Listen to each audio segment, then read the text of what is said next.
To adjust your face smoothness on your photo on Samsung Galaxy S24 Ultra, open Gallery app. Open the required photo. Tap the pencil icon at the bottom of the screen to go to the edit photo screen. Tap the 4-dot icon at the bottom of the screen. Tap face effect. Next, to adjust the face smoothness, drag the adjustment bar below the smoothness icon. The higher the level, the smoother your face will become.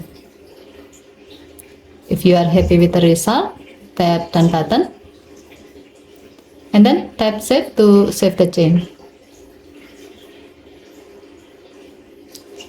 Okay, thank you for watching. Please help to like and subscribe. Have a nice day.